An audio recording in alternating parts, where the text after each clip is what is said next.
Hello super learners. हमने शुरू किया था क्लास 11 फिजिक्स से चैप्टर नंबर 1, जिसमें हम देखने वाले यूनिट्स एंड मेजरमेंट का आज लेक्चर क्रमांक 4। Lecture number 1, 2 and 3 already covered है। उससे रिलेटेड स्टडी मटेरियल और नोट्स के लिए आप इस टेलीग्राम चैनल को ज्वाइन कर सकते हो। सिंपली जो वर्ड लिखे हो उसको आप टेलीग्राम पे सर्च कर सकते हो या फिर डिस्क्रिप्शन में दिए गए लिंक से भी ज्वाइन कर सकते हो। My name is Shubham Jha and चलिए लेक्चर नंबर 4 को स्टार्ट करते हैं। डायमेंशनल एनालिसिस का एक यूज हमने ऑलरेडी पढ़ लिया था, to check the correctness of formula. मतलब फॉर्मूला इन द सेंस मैं कहना चाह रहा हूं कि इक्वेशन के करेक्टनेस को चेक करने का तरीका यूजिंग डायमेंशनल एनालिसिस। इसके कुछ एग्जांपल्स लिए थे मैंने और आपको सभी चीजें बताई थी लेक्चर नंबर 3 में। आज के लेक्चर में हम डायमेंशनल एनालिसिस के दो और यूजेस पढ़ने वाले हैं, जिसमें से एक है to find the conversion factor between two system of unit. दो सिस्टम ऑफ यूनिट्स के बीच का एक कन्वर्जन फैक्टर ढूंढना है हमें। अगर तुम्हें नहीं समझा तो मैं तुम्हें थोड़ा एक एग्जांपल लेके बताता हूं। मान लो बच्चों कि ये एक रास्ता है, ठीक है, ये एक रास्ता है। ओके, अब इस रास्ते का जो लेंथ है, इस रास्ते का अगर मुझे मान लो कि मुझे लेंथ मेजर करना है, यहां से यहां तक का मुझे क्या मेजर करना है, लेंथ मेजर करना है कि ये रास्ता कितना लंबा है, तो मैं कैसे कैसे मेजर कर सकता हूं। तो तुम बोलोगे भैया आप इसको एक काम कर सकते हो कि आप बोल सकते हो कि ये किलोमीटर में आप मेजर कर सकते हो, भैया आप इसको मीटर में मेजर कर सकते हो, भैया आप इसको सेंटीमीटर में मेजर कर सकते हो। समझ रहे हो? मतलब ये जो लेंथ है इसको मैं अलग अलग तरीके से मेजर कर सकता हूं। तो अब यहां पे जब मैं बोलता हूं कि मीटर, तो मीटर से मैं क्या बोलना चाहता हूं बच्चों? मैं कहना चाहता हूं कि मैं एसआई यूनिट में मेजर कर रहा हूं। एग्री करते हो? जब मैं मीटर कहता हूं तो मैं एसआई सिस्टम में मेजर कर रहा हूं। जब मैं सेंटीमीटर कहता हूं तो इस लेंथ को मैं सीजीएस सिस्टम में मेजर कर रहा हूं। सीजीएस यूनिट का इस्तेमाल कर रहा हूं मैं इसको मेजरमेंट के लिए। अब तुम्हें बहुत आसानी से एक बात पता है कि यार 1 मीटर, ठीक है, मतलब कितना होता है 100 सेंटीमीटर। ये बात तो तुम्हें बहुत आसानी से पता है। Am I right? ये बहुत ही छोटी सी बात है। लेकिन अभी जैसे मैं तुम्हें कह देता हूं कि बच्चों एक बात बताओ कि 1 न्यूटन, ठीक है, मतलब कितना डाइन। अभी कुछ बच्चों को याद होगा, कुछ बच्चों को पता होगा कि 10⁵ डाइन आता है और कुछ लोगों को नहीं पता होगा, राइट? तो हम इसका डायमेंशनल एनालिसिस का इस्तेमाल करेंगे ये आंसर निकालने के लिए। या फिर मान लेते हैं, मैं एक एग्जांपल ले लेता हूं तुम लोगों के लिए कि बच्चों 1 जूल, ठीक है, मतलब कितना अर्ज, ठीक है। तो इसका हम कैसे डायमेंशनल एनालिसिस का इस्तेमाल कर सकते हैं इस चीज को निकालने के लिए, कन्वर्जन फैक्टर या फिर किसी और भी चीज का कन्वर्जन निकालने के लिए हम डायमेंशनल एनालिसिस का कैसे इस्तेमाल करेंगे, यही हमारा इस यूज में है। तो चलिए एक एग्जांपल ले लेते हैं, फोर्स वाला एग्जांपल ले लेते हैं बच्चों। तो अगर बच्चों मैं बात करता हूं फोर्स की, ठीक है, तो तुम्हें पता है फोर्स के बारे में मैं अभी बात कर रहा हूं एग्जांपल में, तो इसको मैं इरेज कर देता हूं थोड़ा सा। यहां पे हम बात कर रहे हैं फोर्स के बारे में, थोड़ा जूम कर लेते हैं और यहां पे लिखते हैं कि जगह ज्यादा मिल जाए हमें, ठीक है। अच्छा बच्चों, अगर फोर्स का मैं तुम्हें फॉर्मूला पूछता हूं तो तुम क्या बोलोगे कि भैया जो फोर्स का फॉर्मूला है वो तो है मास इंटू ए, ठीक है। अब मैं अगर तुम्हें बोलूंगा कि बच्चों चलो इसका एसआई यूनिट लिखो, तो तुम बोलोगे मास जो है भैया उसको हम लोग केजी में मेजर कर सकते हैं और जो एक्सेलरेशन है उसको हम मेजर करेंगे मीटर पर सेकेंड स्क्वायर में। वेरी गुड, ये बात तो तुम सही कह रहे हो। तो इस चीज को ही, यही जो चीज हमने लिखा है, इसी को मैं क्या कहता हूं इनडायरेक्टली, मैं इस चीज को कहता हूं कि भाई ये न्यूटन की बात हो रही है। Am I right? इसी चीज को मैं कहता हूं न्यूटन, और मैं यहाँ पे कैपिटल एन लिख देता हूं और यही मेरा क्या होता है बच्चों, ये मेरा हो जाता है एसआई यूनिट। एग्री करते हो? अच्छा, अगर इसी चीज को मैं तुम्हें कहता हूं कि यार मुझे काम करना सीजीएस में निकाल, तो तुम बोलोगे कि ये वाला जो मास है उसको मैं ग्राम में लूंगा, राइट? उसको मैं ग्राम में लूंगा। एक्सेलरेशन को मैं सेंटीमीटर, तो थोड़ा अजीब लगेगा, सेंटीमीटर अपॉन सेकेंड स्क्वायर ले लूंगा। इसी चीज को हम क्या बोलते हैं बच्चों? इसी चीज को हम डाइन कहते हैं, ठीक है। और डाइन को ऐसे ही लिखा जाता है और ये हमारा क्या हो जाएगा, ये हमारा सीजीएस यूनिट हो जाएगा। अभी हमें यही जानना है कि 1 न्यूटन मतलब कितना डाइन। हमारा जो मेन मुद्दा है यहाँ पे वो यही जानने में हमें इंटरेस्ट है कि 1 न्यूटन मतलब कितना डाइन। तो एक काम करते हैं, हम यहाँ पे लिख देते हैं कि हम यार आगे बढ़ रहे हैं, ऐसे एक लाइन मार देता हूँ कि तुम्हें समझ आए। तो 1 न्यूटन का मतलब मैं ले लेता हूँ 1 न्यूटन इज इक्वल टू कितना डाइन मुझे जानना है, तो मैं कह देता हूँ मुझे नहीं पता तो एक्स डाइन में कह देता हूँ, ठीक है, एक्स डाइन। और इसको हम लोग इक्वेशन नंबर 1 बोल देते हैं। किसी को कोई दिक्कत इसमें? बहुत सिंपल। स्टेप नंबर 1 क्या है कि आप यहाँ पे लिख लो कि जो आपको पता हो, ठीक है, और बाद में आप लिख दो कि 1 न्यूटन मतलब एक्स डाइन। अब मेरी बात बताओ, अब भाई साहब ये न्यूटन हो, या फिर ये डाइन हो, बात तो फोर्स की चल रही है, फोर्स की बात चल रही है ना। तो यहाँ पे एक काम करेंगे हम अगले स्टेप में क्या करेंगे, यहाँ पे फोर्स के डायमेंशन लिख देंगे। तो फोर्स के डायमेंशन क्या है, L1 M1 T⁻²⁻²।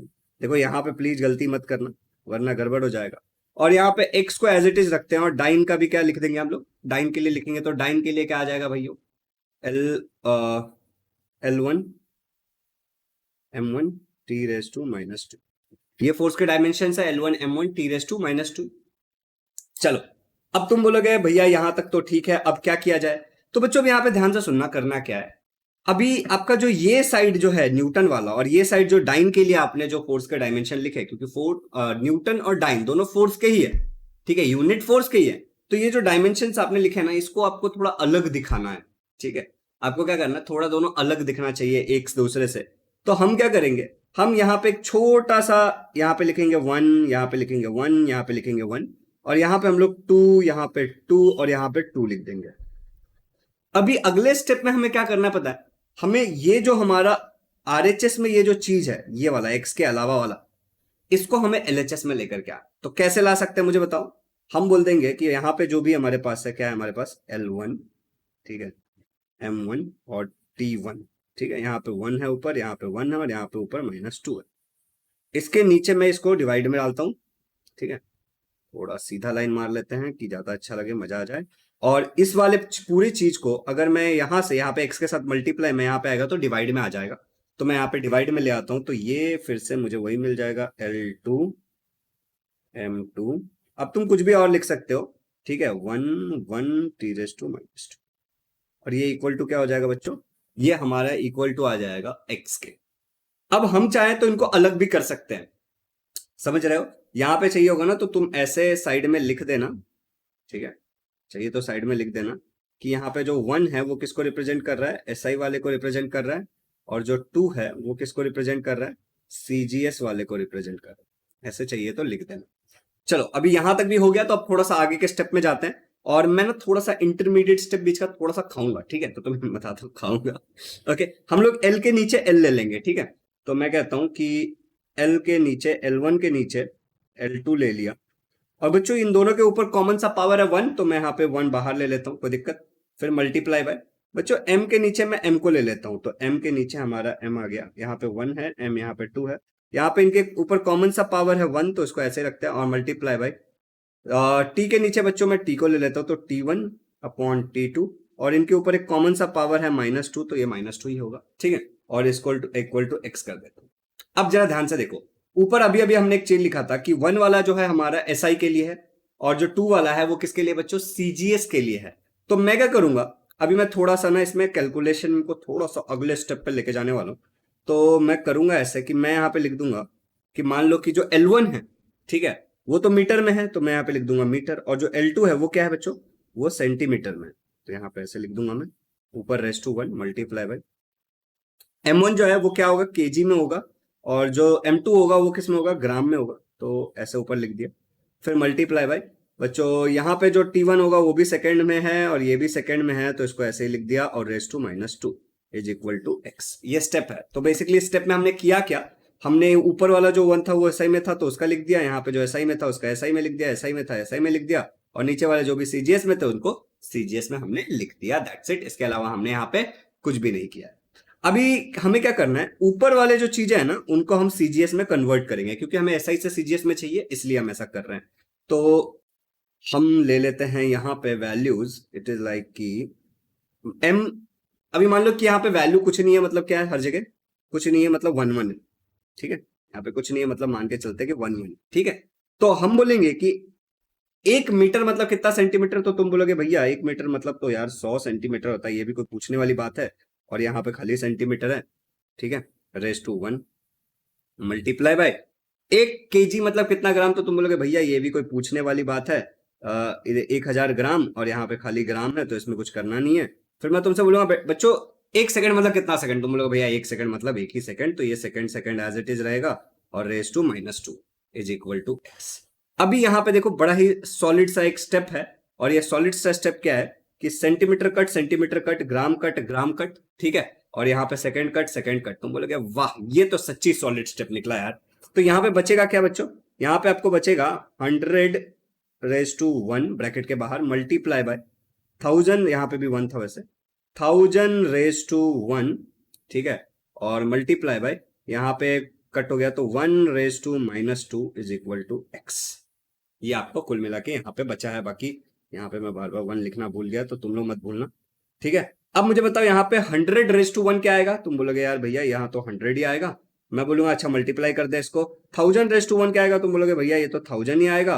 और 1 रेज टू एनीथिंग इज 1, तो तुम बोलोगे भैया इसको हम इक्वल टू x लिख दें? बोलूंगा बिल्कुल लिख दो x। तो ये कुल मिला के तुम्हें यहां तक तुम पहुंच गए हो। अभी ये बहुत छोटा छोटा मैंने लिखा है इसलिए जगह बचाने के लिए तेज हूं मैं अभी।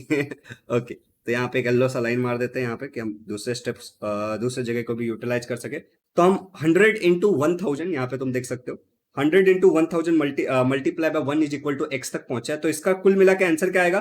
100 × 1000 × 1 मतलब 1000 के ऊपर 2 और 0, मतलब ये कुछ ऐसा आने वाला है इसका आंसर कि 1, व्हाइट कलर ले लेता हूं, 100 के ऊपर 3 और 0 is equal to multiply by 1, तो मैं यहाँ पे लिख देता हूँ चलो तुम्हारे लिए, multiply by 1 is equal to x। तो ये आ जाएगा 10 raise to 5 is equal to x। तो x का वैल्यू तुम्हें क्या मिल गया? 10 रेज टू 5 मिल गया, ठीक है।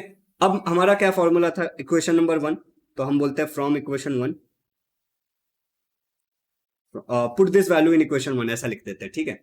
Put this value in equation 1। तो इक्वेशन 1 क्या था हमारा? 1 newton is equal to x dyne. सही कह रहा हूं? तो यहाँ पे 1 न्यूटन और x का वैल्यू कितना निकाला तुमने? 10 रेज टू 5।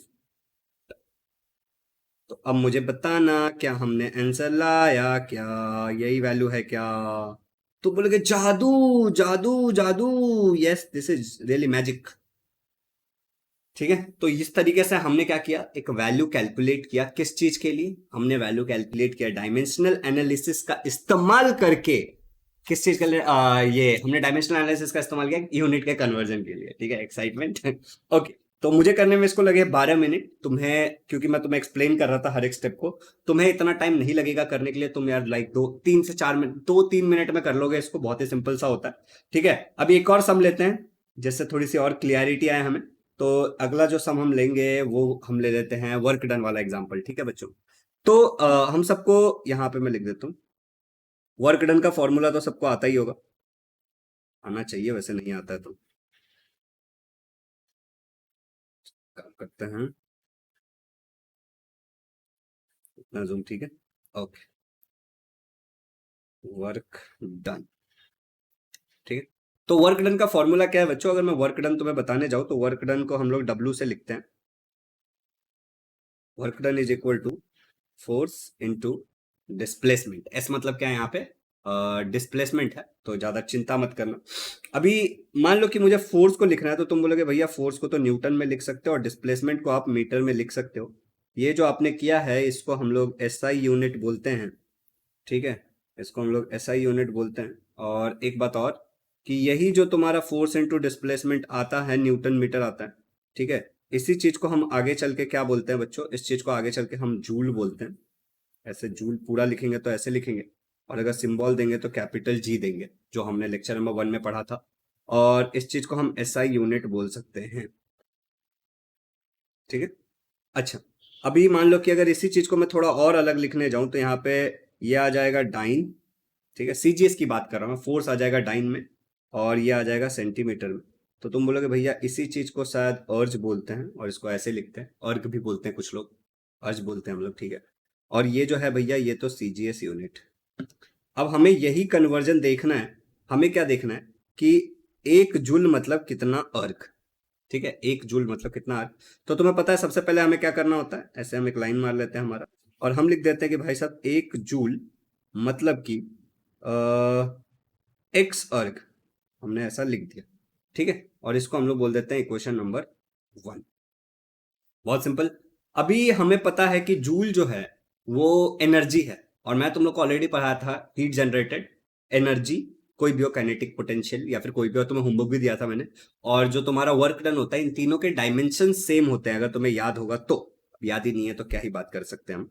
ठीक है, तो इस चीज को ना मैं थोड़ा सा इधर आगे लिख देता हूँ। ठीक है, इससे क्या होगा ना, हमें थोड़ा सा स्पेस मिलेगा। ओके, तो 1 जूल इज इक्वल टू एक्स अर्ग। अभी हमें क्या करना है यहाँ पे, हमें ना जूल मतलब एनर्जी के डायमेंशंस लिखने हैं। तो एनर्जी के जो डायमेंशंस होंगे वो फोर्स को मल्टीप्लाई करना है किसके साथ, डिस्प्लेसमेंट के साथ। तो बेसिकली क्या हो जाएगा, L2 m1 T⁻⁻²। L2 मतलब अगर जिन लोगों को नहीं समझ में आ रहा है उन लोगों के लिए यहाँ पे रफ वर्क कर देता हूँ मैं नीचे की तरफ। चलो यहाँ पे ये हमारा रफ वर्क वाला पेज है, इस पे रफ वर्क कर लेते हैं। तो मान लो कि वर्क डन का क्या है, वर्क डन का मुझे डायमेंशन निकालना है। तो work done is equal to force into displacement. Force का डायमेंशन तो मैं ऑलरेडी पता है, फोर्स का क्या होता है, L1 m1 T⁻²। ठीक है, और यहाँ डिस्प्लेसमेंट है तो खाली L1 आएगा। इस लॉजिक से यहाँ पे क्या हो जाएगा, L11 2 हो जाएगा, और यहाँ पे हो जाएगा m1, और यहाँ पे हो जाएगा T⁻²। तो L2 m1 T⁻²। I hope कि क्लियर हो गया होगा सभी लोगों को। तो यहाँ पे L2 m1 T⁻², यही है जो हमने पीछे निकाला था। ठीक है, अभी यहाँ पे इक्वल टू आ जाएगा x, और अर्ग के लिए भी, अर्ग भी क्या है, एक्चुअली एनर्जी ही है। तो डायमेंशंस तो बदलने वाले हैं नहीं, तो L2 है, सॉरी, L2 m1 और T⁻²। अभी हम लोग यहाँ पे क्या करेंगे, यहाँ पे 1 1 1 लिख देंगे, और यहाँ पे हम लोग 2 2 2 नीचे लिख देंगे। और इसके आगे चाहिए तो हम लोग यहाँ पे नीचे लिख देते हैं कि भैया जो हमारा 1 लेटर है, ठीक है, नीचे में, ठीक है, वो स्टैंड करता है SI के लिए, माइंड इट। या फिर तुम ABCD भी लिख सकते हो, तुम SC भी लिख सकते हो, जिससे तुम्हें समझ में आएगा कि SI के लिए, CGS के लिए। और ये जो हमारा 2 वाला जो लेटर है, ये 2 वाला हमारा स्टैंड करता है CGS के लिए, CGS यूनिट के लिए। ठीक है, ये इसको मैं ऐसे डब्बे में डाल देता हूँ कि हमें क्लियरली दिखते हैं। चलो, तो अभी इसी बात पे क्या करना हमें पता है, RHS से उठा के LHS में लाना है, अगला स्टेप। अरे सेम ही है, तुम लोग वीडियो पोज करके आगे कर सकते हो चाहिए तो। ठीक है, तो यहाँ पे मैं लिख देता हूँ कि L12, ठीक है, M11, और यहाँ पे हो जाएगा T1-2। यहाँ पे नीचे डिवाइड में आ जाएगा वो, तो ये आ जाएगा L2 m2 T2। यहाँ पे आएगा 2, यहाँ पे आएगा 1, और यहाँ पे आएगा -2। यहाँ पे ब्रैकेट में डाल देते हैं, इज इक्वल टू x। बालकों, अभी अगले स्टेप में क्या करना है तुम्हें पता, अलग करना है तो कर लेते हैं। हमें पता है L1 डिवाइड बाय L2, ठीक है, मल्टीप्लाई बाय क्या आएगा, M1 डिवाइड बाय M2, मैं थोड़ा शॉर्ट में मार रहा हूँ, और T1 डिवाइड बाय T2, ये आएगा। और फिर हम क्या कर सकते हैं, इसको सब ब्रैकेट में डालेंगे।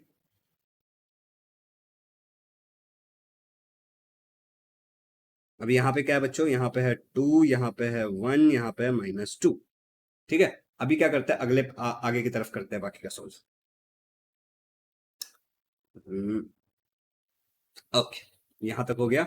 तो यहाँ तक हम पहुंच चुके हैं। अब हमें क्या करना है, सिंपली SI और CGS के वैल्यूज लिखने हैं।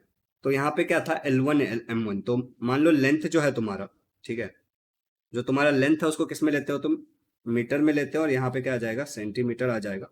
और रेस टू क्या था बच्चों, 2, तुम चेक कर सकते हो चाहिए तो। और यहाँ पे मास था तो मास को तुम यहाँ पे केजी में लोगे, और यहाँ पे ग्राम में लोगे।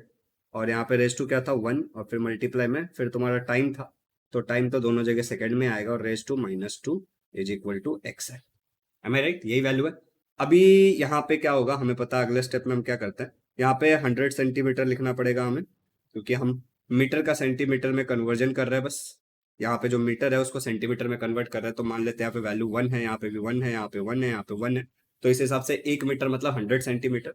यहाँ पे फिर ब्रैकेट बंद, रेज टू 2 मल्टीप्लाई बाय, यहाँ पे आ जाएगा 1000, और यहाँ पे आ जाएगा ग्राम, और यहाँ पे भी ग्राम आ जाएगा, और रेज टू 1, और यहाँ पे सेकंड में तो क्या आएगा, सेकंड सेकंड ही आएगा। ठीक है, तो यहाँ पे 1 ही 1 रहने देते हैं, 1 1, ठीक है, और raise to -2 is equal to x। अब बच्चों हमें पता है अगले स्टेप में हम क्या करते हैं, कैंसिल करते हैं। तो यहाँ पे centimetre cancel, centimetre cancel, gram cancel, gram cancel, और यहाँ पे 1 1 कैंसिल। तो बचेगा क्या, जल्दी बताना। हमारे पास बचेगा यहाँ पे 100 का स्क्वायर, ठीक है, 100 का square multiply by 1000 raise to 1 multiply by 1 raise to -2 is equal to x। अभी यहाँ पे अगले स्टेप में क्या हो जाएगा, 100 का स्क्वायर मतलब 100 के आगे 2 और 0, मल्टीप्लाई बाय, यहाँ पे 1000 मतलब एज इट इज आ जाएगा, ठीक है, और multiply by 1 raise to anything is 1 is equal to x। तो अब यहाँ पे क्या आ जाएगा 1, और यहाँ पे एक्चुअली 4 जीरो है तो वो 4 जीरो को एज इट इज लिख दो, और यहाँ के 3 जीरो को भी फिर से लिख दो, ठीक है। इज मल्टीप्लाई बाय 1 मतलब वही आने वाला है, इज इक्वल टू x। तो यहाँ पे गिन लो जीरो, 1 2 3 4 5 6 7, 7 जीरो है तो 10⁻7 बोल सकता हूँ मैं यहाँ पे, ठीक है। तो 10⁻7 इज इक्वल टू x। तो x का वैल्यू मुझे मिल चुका है, ठीक है। अब मैं क्या बोलूंगा, put this value of x in equation 1। तो इक्वेशन 1 क्या था हमारा, 1 joule is equal to x erg, ठीक है।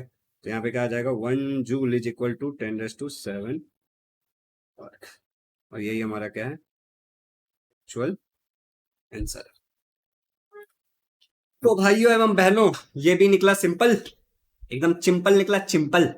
तो मैंने 2 एग्जांपल्स बता दिए हैं, ऐसे मैं कुछ और एग्जांपल आपको टेलीग्राम पे शेयर कर दूंगा डीपीपी में, तो आपको और भी एग्जांपल इससे रिलेटेड सॉल्व करने। और जो तरीका, एक जो सबसे पहले वाला चीज था कि आपको चेक करना होता है इक्वेशन के करेक्टनेस को, उससे रिलेटेड एग्जांपल्स ऑलरेडी मैंने दिए थे। अभी इससे रिलेटेड मैं 2 एग्जांपल आप लोगों से सॉल्व करवा दिए हैं, और भी 2-3 एग्जांपल्स मैं आपको टेलीग्राम पे शेयर करूंगा, तो आपको प्रैक्टिस करना है, उसके सॉल्यूशन वीडियोस भी आएंगे। अभी हम लोग चलते हैं हमारे अगले वाले टॉपिक के ऊपर। हे सुपर लर्नर्स, अनअकैडमी पे जो प्लस के प्राइजेस है वो बढ़ने वाले हैं, तो this is the right time अगर आप एक सब्सक्रिप्शन लेने का प्लान कर रहे थे तो, वरना प्राइस बढ़ जाएगा। अभी जो प्राइजेस चल रहे हैं वो आपको यहाँ पे स्क्रीन पे दिख रहे होंगे, 3 month, 6 month, 12, 9 month, 12 month, 11, 18 month, 24 month. एक अच्छी सी बात बताता हूँ मैं आपको कि अगर आप एक क्लास 9th का सब्सक्रिप्शन लेते हो फॉर महाराष्ट्र स्टेट बोर्ड, तो आपको क्लास 9th के साथ 10th, 11th, 12th free of cost access मिलता है। 11th का लेते हो तो 12th मिलता है, 10th का लेते हो तो 11th 12th मिलता है, मतलब आगे के सारे क्लासेस का एक्सेस आपको फ्री ऑफ कॉस्ट मिलता है। तो सबसे ज्यादा समझदारी इसमें है कि आप एक 9th का सब्सक्रिप्शन ले लो, अगर आपका कोई छोटा भाई बहन होगा तो वो भी पढ़ सकते हो, और आप भी 11th 12th के लेक्चर देख करके पढ़ सकते हो। तो आपको एक सब्सक्रिप्शन लेने के लिए सिंपली यहाँ पे एक रेफरल कोड का ऑप्शन आएगा, जहां पे आप एसजे सुपर 10 डाल देना। जैसे ही आप ये वाला कोड डालोगे जो यहाँ पे दिख रहा है, आपको इंस्टेंटली 10% का डिस्काउंट मिल जाएगा। और अक्सर ऑफर चलते रहते हैं कि अगर आप एक 24 मंथ का प्लान लेते हो, जिसमें आप 11 12 भी पढ़ सकते हो, 9 10 11 12 पढ़ सकते हो, वैसे अगर 9th का लोगे तो वहां पे आपको कुछ month extra extension free of cost मिलता है। तो उसको जरूर चेक कर लेना, लिंक्स मैं डिस्क्रिप्शन में डाल दूंगा सब्सक्रिप्शन लेने के लिए। और ये रहा सब्सक्रिप्शन के प्राइजेस, बहुत ही कॉस्ट इफेक्टिव है। अगर अपन अकेडमी पे पढ़ते हो तो लाइव लेक्चर मिल जाता है टॉप एजुकेटर्स द्वारा। एक और फीचर के बारे में मैं आपके साथ शेयर करना चाहता हूं, जो कि है आस्क डाउट। पर्सनली मैं ये फीचर कर रहा हूं आपको, ये मुझे प्रमोशन नहीं है, पर्सनली मैं शेयर कर रहा हूं। यहां पे आप unlimited doubt free of cost पूछ सकते हो, 24/7 हाई क्वालिटी वीडियो सॉल्यूशन मिलता है। एग्जैक्टली जो क्वेश्चन तुम पूछते हो उसी का आंसर मिलता है, और बहुत जल्दी आंसर आपको मिल जाता है। यहाँ पे फ्री आप पूछते हो, वीडियो सॉल्यूशन मिलता है, जो कि बहुत इंपॉर्टेंट है। बहुत सिंपल स्टेप है, आपको सेल्फ स्टडी वाले सेक्शन पे जाके ask and doubts and solution में आस्क डाउट पे जाना है।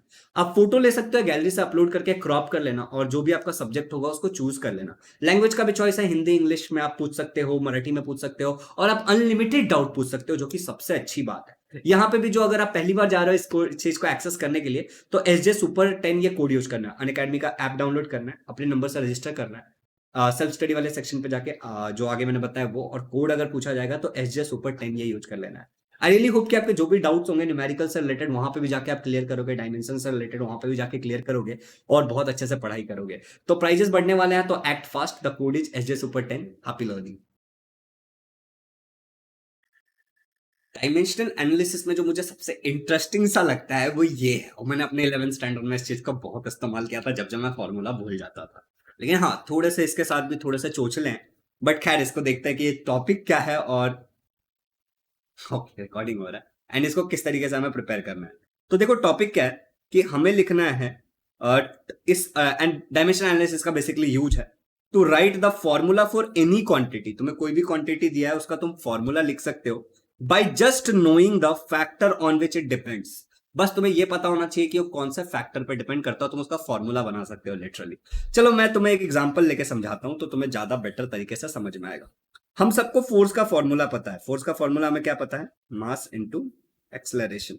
अज्यूम करो कि तुम्हें यह फॉर्मूला नहीं पता है, लेकिन तुम्हें एग्जाम में दिया हुआ है कि जो फोर्स होता है वो मास और एक्सेलरेशन पर डिपेंड करता है। अब किस तरीके से तुम इस चीज का इस्तेमाल करोगे वो देखना, ठीक है। तो मैं यहाँ पे एक एग्जाम्पल ले रहा हूं, ठीक है, एक एग्जाम्पल ले रहा हूं, और एग्जाम्पल में हम क्या ले रहे हैं कि मान लेते हैं कि जो फोर्स है, हमें एग्जाम में ऐसे दिया रहेगा कि जो फोर्स है तुम्हारा वो मास पे डिपेंड करता है, ऐसा दिया रहेगा, ठीक है। जो फोर्स है तुम्हारा वो एक्सेलरेशन पे डिपेंड करता है। ठीक, अब तुम्हें फोर्स का फॉर्मूला निकालना है।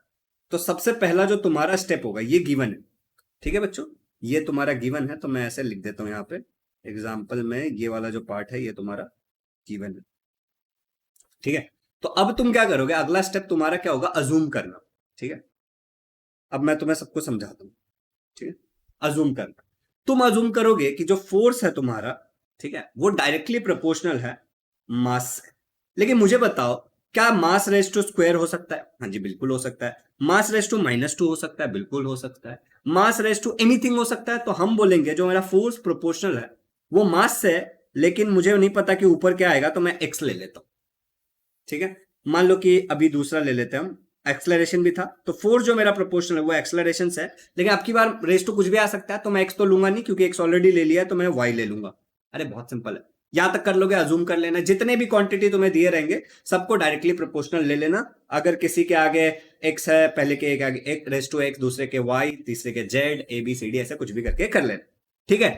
अभी तुम्हें एक इक्वेशन बनाना है। अब इसको मैं इस तरीके से लिख सकता हूं, normal physics, force is proportional to mass raise to X और एक्सलरेशन रेस टू वाई, ऐसे लिख सकता हूं। इसको हम बोल देते हैं इक्वेशन नंबर 1, ठीक है। जरा ध्यान से समझिए। अभी बच्चों हम क्या करेंगे, हमें ये प्रोपोर्शनैलिटी का साइन हटाना है, ठीक है।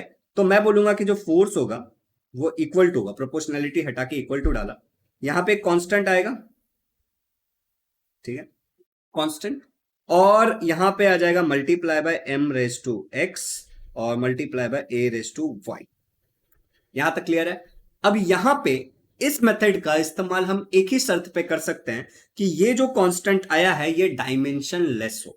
जैसे कि तुमको मैं अभी दिखाता हूं कि जब मैं तुम्हें डायमेंशंस फाइंड करना सिखाया था, तो मैंने तुम्हें कुछ चीजों के डायमेंशन फाइंड कराए थे। जैसे मान लो तुम्हें स्पेसिफिक हीट कैपेसिटी का मैंने डायमेंशन फाइंड करके दिखाया था कि ये जो सी है, इसका जो डायमेंशन आता है वो ये सी का डायमेंशन यहाँ पे हमने कहीं तो निकाला था, स्पेसिफिक हीट कैपेसिटी में सी का डायमेंशन कहाँ निकाला था यार, ये तो क्यों है, मुझे लगता है इरेज हो गया यहाँ से, ठीक है। मुझे लगता है यहाँ से चीजें इरेज हो गई हैं इसलिए दिख नहीं रहा है। चलो एक और ले लेते हैं एग्जांपल के लिए। गैस कांस्टेंट का मैंने तुम्हें निकाल के दिखाते, याद है गैस कांस्टेंट का? यहाँ पे R is the gas constant, इसका डायमेंशन ये आया था, याद करो। और लेक्चर तुम देख सकते हो बेसिकली। तो यहाँ पे देखो ग्रेविटेशनल कांस्टेंट का भी हमने निकाला था कि ग्रेविटेशनल कांस्टेंट का डायमेंशन ये आता है। तो अगर ऐसा सिचुएशन है कि कांस्टेंट का भी कुछ डायमेंशन है, मतलब बेसिकली कांस्टेंट कोई यूनिट के साथ है, तो उसका डायमेंशन भी आएगा। तो उस केस में हम यूज नहीं कर सकते। कैसे पता करते हैं? कांस्टेंट का अगर कोई यूनिट होगा तो उसका डायमेंशन भी होगा, और हम उसका इस्तेमाल नहीं कर सकते इस मेथड का। लेकिन अगर ऐसा कोई सिचुएशन नहीं है तो भाई बिल्कुल इस्तेमाल कर सकते हो। तो यहां पे जो कांस्टेंट होगा उसको अब मैं क्या एज्यूम कर लेता हूं कि it's a dimension less constant, ऐसा मैं मान लेता हूं। और इस कांस्टेंट को मैं कह देता हूं कि ये जो कांस्टेंट है, लेट्स से कि जो ये कांस्टेंट है वो है के, एंड, ठीक है, and it's a dimension less constant, dimension less, मैं हट जाता हूं यहां से कि तुम्हें दिखे, डायमेंशन लेस, और इसकी जो वैल्यू होती है वो एक्सपेरिमेंट से फाइंड की जाती है। तो चलो कोई बात नहीं, आगे बढ़ते हैं। तो हमारा जो फोर्स हो जाएगा वो हो जाएगा के क्यों लिया है, क्योंकि बार बार कांस्टेंट कांस्टेंट कौन लिखेगा, multiply by M raise to X multiply by A raise to Y. अब क्या करना है? अब कुछ नहीं, सबके डायमेंशन लिखने हैं। तो एक काम करते हैं, इसको छोटा करते हैं और यहाँ पे बचे कुछ स्पेस का यूटिलाइज करते हैं, ठीक है। बचे कुछ स्टेप्स को यूटिलाइज करते हैं, स्टेप्स नहीं, बचे कुछ इसको क्या बोलते हैं, स्पेस को स्टेप बोल रहा हूं मैं अभी, गया शुभम भैया गया। ओके, तो बच्चों मुझे बताओ हमने क्या निकाला था, फोर्स एज इक्वल टू के, थोड़ा और जगह ले लेते हैं क्योंकि जगह तो चाहिए होगा, तो यहां पे लिख देता हूं मैं बीच में, force as equal to K into M raise to X into Y A raise to Y. बच्चों फोर्स का जो डायमेंशन है यहाँ पे आपको लिखना है। तो फोर्स का डायमेंशन क्या है? तुम बोलोगे भैया फोर्स का डायरेक्शन आपने कितने बार बताया, L1 M1 T race to -2। मैं तुम्हें बोला था फोर्स तो याद ही कर लेना, बहुत जरूरी है। अच्छा एक बात बताओ, कांस्टेंट का कोई डायमेंशन नहीं होता तो इसको हम लोग भूल जाते हैं, तो कांस्टेंट को के ही रहने देते हैं। और मास का डायमेंशन क्या होगा बच्चों? मास का डायमेंशन होगा खाली M1, ठीक है। और अगर तुम्हें बाकी चीजें भी लिखनी है तो तुम लिख सकते हो चाहिए तो, ठीक है। तुम ऐसे लिख सकते हो कि L 0 हो जाएगा, ठीक है, M का खाली 1 आएगा वैल्यू, और जो T होगा वो भी 0 हो जाएगा। अभी एक्सलरेशन का जो डायमेंशन आता है वो क्या आता है बताना। अच्छा मैं यहीं पे हूँ। एक्सलरेशन का जो डायमेंशन आता है वो क्या आता है? एक्सलरेशन क्या होता है? Rate of change of velocity per unit time. तो आई थिंक एक्सलरेशन का जो तुम्हारा डायमेंशन आएगा वो आएगा L1 m0 और t⁻⁻²। जिन लोगों को ये नहीं समझा कि कैसे, उन लोगों को समझाता हूं मैं। एक्सलरेशन क्या होता है? Rate of change of velocity upon time. अभी मुझे बताओ वेलोसिटी मतलब क्या है? Displacement upon time. तो डिस्प्लेसमेंट के लिए तुम्हारा मास तो जीरो होगा, उसमें कुछ भी है नहीं। लेंथ तुम्हारा 1 हो जाएगा और टाइम मतलब t⁻⁻1 होगा, क्योंकि डिवाइड बाई टाइम होगा। अभी उसको तुम लोग टाइम से डिवाइड कर रहे हो, ठीक है। तो जैसे तुम टाइम से डिवाइड करोगे तो ये टाइम ऊपर जाएगा और तुम्हारा हो जाएगा m0 L1 और t⁻², ठीक है, क्योंकि ये वाला ऊपर चला जाएगा। क्लियर है? तो L1 m0 t⁻²। अभी कुछ नहीं करना है तुम्हें, बस इसको थोड़ा सिंप्लीफाई करना है। तो हम लिख सकते हैं कि L1 है, ठीक है। इसको हम बाद में लिख लेंगे, ठीक है। यहाँ पे सिंपली यही लिखते हैं बार बार। तो k को अभी भूल जाते हैं अभी के लिए, क्योंकि वो एक कांस्टेंट ही है, तो उसकी अपने को कोई जरूरत नहीं है फिलहाल। अभी देखो यहाँ पे ना बच्चों, यहाँ पे रेस टू x लिखना पड़ेगा और आपको यहाँ पे रेस टू y लिखना पड़ेगा, क्योंकि m के ऊपर रेस टू x है और यहाँ पे रेस टू y है। तो यहाँ पे देखो k को भूल जाते हैं। L⁻x क्या हो जाएगा? अभी तुम लोगों ने एक फॉर्मूला पढ़ा होगा कि A⁻m, ठीक है, और ब्रैकेट रेस टू n। तो यहां पे क्या करते हो? A⁻m मल्टीप्लाई बाय n, ये करते हैं हम। तो अब इस लॉजिक से, इस फॉर्मूला से अगर मैं आगे बढ़ूं तो 0 इंटू एक्स क्या होगा? L0 ही होगा, ऑफ कोर्स, ठीक है। m1 इंटू एक्स तो mx हो जाएगा। यहाँ पे वैसे नहीं भी लिखता है तो कोई दिक्कत नहीं था। और t0 तो क्या हो जाएगा? t0 ही होगा। अभी यहाँ पे मल्टीप्लाई बाय, यहाँ पे बताओ, L⁻1 into Y, 1 into Y, तो Ly हो जाएगा।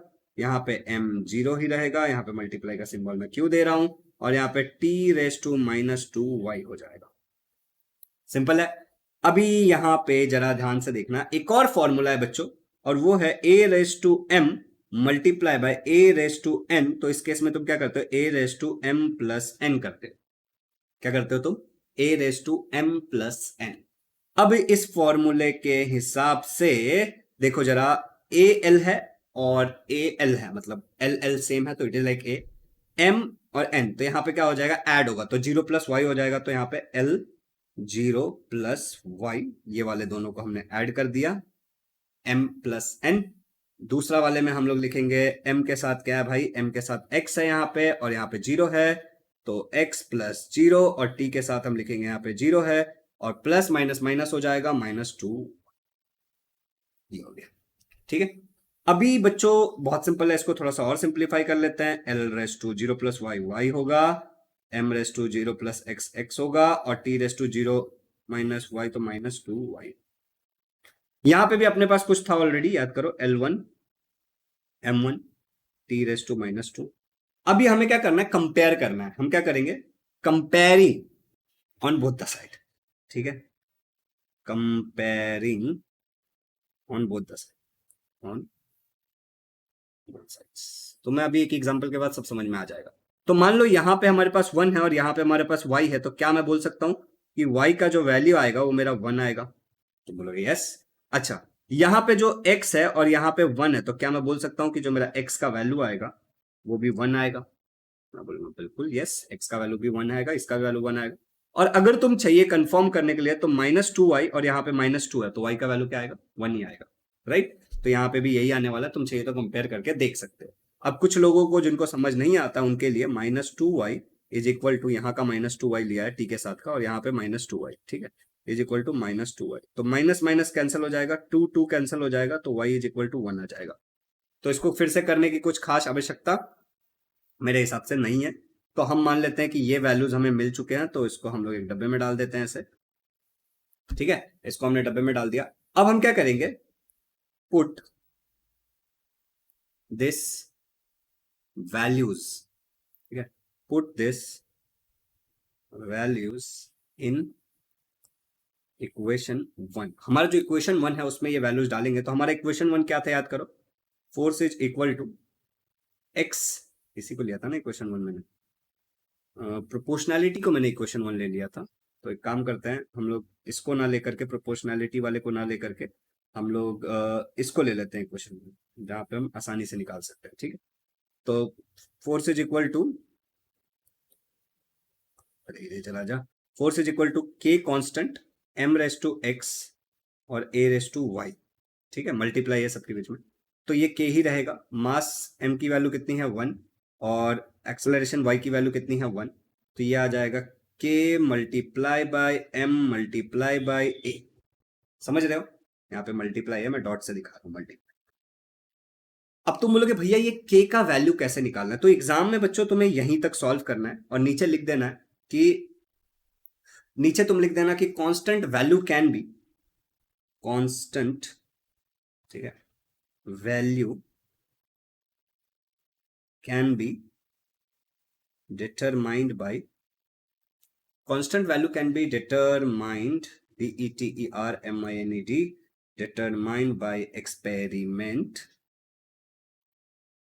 एक्सपेरिमेंट। कांस्टेंट की वैल्यू कैसे डिटरमाइन कर सकते हैं, एक्सपेरिमेंट से वैल्यू डिटरमाइन कर सकते हैं, और ये जो कांस्टेंट का वैल्यू आता है वैसे वो आता है k is equal to 1, experiment से न्यूटन ने दे दिया था वैल्यू, ठीक है। तो यहां पे कुल मिला के तुम्हारा इस चीज का जवाब है जो कि मैं तुम्हें स्क्रीन पे यहाँ पे दिखा रहा हूं, और तुम्हें ये क्लियर हो गया होगा कि किस तरीके से हम डायमेंशन एनालिसिस का इस्तेमाल करके किसी भी चीज का फॉर्मूला भी निकाल सकते हैं अगर जो उसका कांस्टेंट है वो डायमेंशन लेस है। शर्त ये है कि उसका जो कांस्टेंट होगा वो कैसा होगा, डायमेंशन लेस होगा।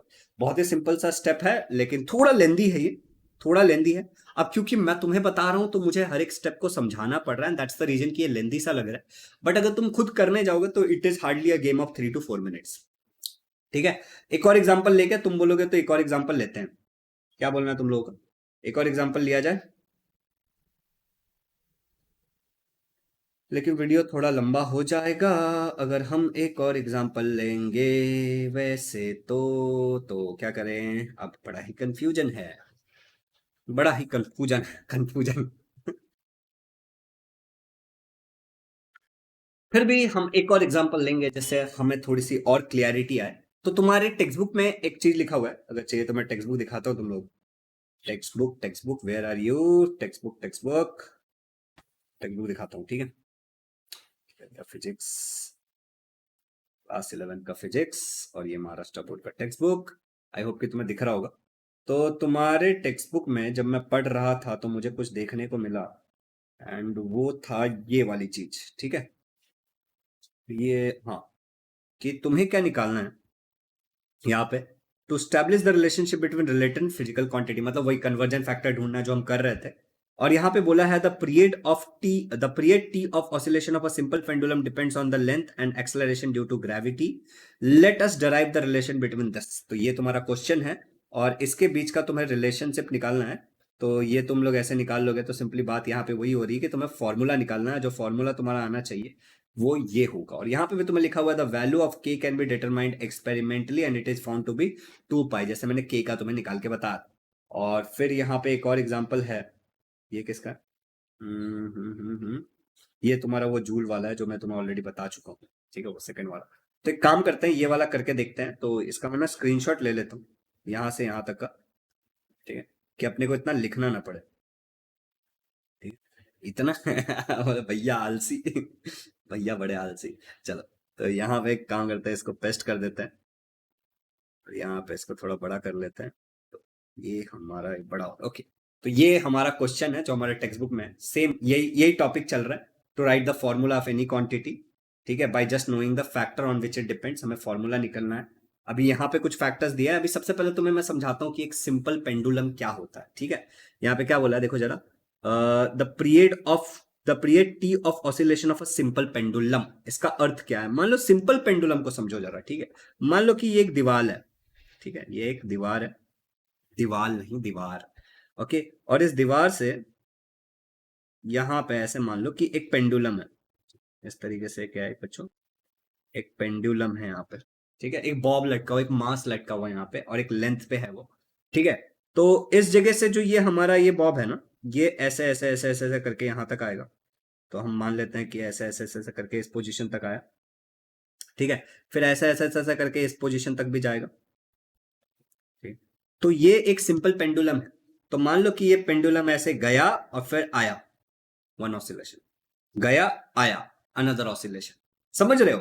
तो ये चीज के बारे में, इसमें कितना टाइम लगेगा जा करके आने में, जो इसका टाइम लगेगा उसी को हम ऑसिलेशन कहते हैं, और वही हमें पीरियड निकालना है, क्योंकि ये बार बार खुद को रिपीट कर रहा है ना, तो इसको पीरियड ऑफ टाइम कहते हैं। समझ लो, पीरियड कहते हैं बेसिकली, खुद को जो रिपीट करता है उसको पीरियड, और अगर कुछ ऐसा नॉर्मल सा उसको हम टाइम कहते हैं। तो यही हमें निकालना है। तो हमें कुछ चीजें दी हुई हैं यहाँ पे ऑलरेडी, अगर तुम देखोगे तो कुछ चीजों के बारे में दिया है कि it depends on the length, जो ये टाइम टी हमें जो निकालना है वो डिपेंड करता है लेंथ के ऊपर। ऐसे नहीं, हमारे एग्जाम में ऐसा दिया रहेगा, डिपेंड करता है लेंथ के ऊपर, और जो ये टाइम टी है वो डिपेंड करता है एक्सेलरेशन ड्यू टू ग्रेविटी के ऊपर, और बाकी हमें खेल खेल करके निकालना है।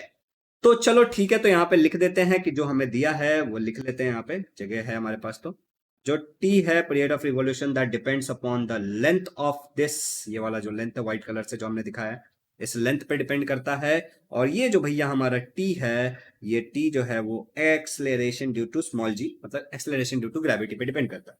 अभी मैंने तुम लोगों को इतना सिखाया, ये गिवन रहेगा तुम लोग, ऐसा मैंने बताया था ना तुम्हें, ये वाला तुम्हें गिवन रहेगा। और इसके बाद सारा खेल तुमको खेलना है। क्या करना है? डायरेक्टली प्रोपोर्शनल लेना है, जो भी दिया हुआ है। तो भाइयों एवं बहनों, दिल थाम के बैठिए, क्योंकि अब आ रही है आगरा की हसीन छनकारा, मलिकाए हुस्न मोहतरमा मोहिनी। ओके, तो यहाँ पे हम ले लेते हैं कि टी जो है वो क्या होगा, डायरेक्टली प्रोपोर्शनल होगा लेंथ से। मुझे नहीं पता कि ऊपर में पावर में 1 आएगा, 2 आएगा, 3 आएगा, तो मैं ले लेता हूं x। ओके, और टी जो होगा वो इनवर्सली प्रोपोर्शनल होगा एक्सेलरेशन ड्यू टू ग्रेविटी से। मुझे नहीं पता क्या आएगा, तो मैंने ले लिया y। अब मुझे पता है अगले स्टेप में मुझे क्या होता है, सभी को एक साथ लिखना होता है, तो proportional to l raise to x और g रेस टू y, ऐसा करना पड़ेगा मुझे। यहाँ पे y को ऐसे कर देते हैं, चलो प्यारा सा y दिखेगा, ठीक है। और फिर अगर मैं प्रोपोर्शनैलिटी हटाता हूं तो मुझे एक के कांस्टेंट डालना पड़ेगा। अब की बार मैं लिख नहीं रहा हूं, चलो लिख ही देता हूं, तुम लोग क्या मुझसे मेहनत करवा के मानोगे। तो मैं कांस्टेंट लिख देता हूं, कांस्टेंट है multiply by L raise to X multiply by Y raise G raise to Y. उल्टा मत कर देना तुम भी, ठीक है। तो यहाँ पे हम बोलेंगे अजूमिंग, ठीक है, कि जो हमारा कांस्टेंट है उसको हम ले लेते हैं के, and it's a dimensionless constant, dimension less constant, ऐसा हम मान के चलते। तो इस हिसाब से जो हमारा t हो जाएगा वो हो जाएगा k multiply by L raise to X multiply by G raise to Y, और इसको हम बोलेंगे अब इक्वेशन नंबर 1। अब हम सुधर गए, ठीक है। अभी यहां तक करने के बाद हमें पता है कि टाइम पीरियड का अगर हम लिखने जाएंगे, डायमेंशन ही डालना होता है ना, तो ये हो जाएगा हमारा L0, LMT के फॉर्मेट में हम लिख रहे हैं, और यहाँ पे टाइम का वैल्यू 1 आएगा। ऑफकोर्स 1 आना चाहिए, इक्वल टू के, तो कुछ आता नहीं है तो के को भूल जाते हैं, के तो कांस्टेंट है, डायमेंशनलेस हमने मान लिया है, तो लेंथ के लिए क्या आएगा, एल का वैल्यू 1 आएगा, एम का वैल्यू 0 आएगा, और टाइम का वैल्यू क्या आएगा, टाइम का वैल्यू भी 0 आएगा। अब यहाँ पे एक्सलरेशन है, तो एक्सलरेशन का हमें निकालना है, तो हमें पता है एल एम टी के फॉर्मेट में हम लिखने वाले हैं। लेंथ तो 0 नहीं, 0 नहीं आता यार, length I think L L L L two आता है, L2 आता है ना, नहीं L1 आता है, M0 आता है, और T रेस टू माइनस 2 होता है। इसको थोड़ा मिटा देते हैं, T रेस टू माइनस 2 होता है। अरे अभी तो हमने यहाँ पे एक्सलरेशन का L, देखो ना, L1 T race to minus 2, यहाँ पे एक्सलरेशन ही निकाला था हमने थोड़ी देर पहले। अच्छा, तो L1 M0 T race to minus 2, और बच्चों यहाँ पे गड़बड़, मतलब दुर्घटना हो गया सब। तुम्हें दिख नहीं रहा? कब से मैं लिख रहा था, तुम्हें दिख नहीं रहा था? दिख रहा था, दिख रहा था, मैं जब चेंज किया तब नहीं दिख रहा होगा, ठीक है। चलो, तो अभी हम आगे बढ़ते हैं, यहां तक हमने कर लिया। अब तुम्हें पता है हमें नॉर्मल सा मैथमेटिक करना है, मैथ्स करना है। तो यहाँ पे रेस टू क्या आएगा, एक्स आएगा, और यहाँ पे रेस टू क्या आएगा, वाई आएगा, इसको कतई नहीं भूलना। और अब बस हमें पता है ये क्या हो जाएगा, L raise to X M raise to 0 T raise to 0 multiply by L raise to Y M raise to 0 T raise to minus Y. क्या किया हमने, इसको इससे मल्टीप्लाई, इसको इसके साथ, एंड सो ऑन, दूसरे तरफ भी यही हमने किया है। तो बच्चों यहाँ पे क्या आ जाएगा, एल, यहाँ पे एक्स और यहाँ पे वाई, तो एल एक्स प्लस वाई, ये और ये ऐड हो जाएगा, सेम बेस सेम है, तो ये जो पावर्स हैं ये ऐड हो जाएंगे, बहुत सिंपल। तो यहाँ पे M0 0, तो M का तो कोई किस्मत ही नहीं बेचारा, 0 बन के घूम रहा है। और 0 प्लस -2y मतलब -2। तुम भी सोच रहे हो कि यार मजा आ रहा है, मजा आ रहा है, मजा आ रहा है। ठीक है, मजा आ रहा है ना। अभी यहाँ पे जो है उसको लिखो, कंपैरिजन करने में आसान होगा। L0 M0 T raise to 1, ठीक है। अरे 1 है वो, 2 मत सोच लेना, 1 2 का बहुत इश्यू चल रहा है अपना। चलो तो यहां पे अगर हम कंपेयर करेंगे, कंपेयरिंग ऑन बोथ साइड्स, जब हम दोनों तरफ कंपेयर करेंगे तो हमें क्या मिलेगा, एल का वैल्यू क्या मिलेगा, X plus Y is equal to 0। चलो ठीक है, इक्वेशन बन गया लग रहा है ये। एम का वैल्यू तो कुछ है ही नहीं, और -2y इज इक्वल टू अपने को मिलने वाला 1। इससे अगर हम y का वैल्यू निकालेंगे तो y का वैल्यू क्या निकल जाएगा, -1/2, ठीक है।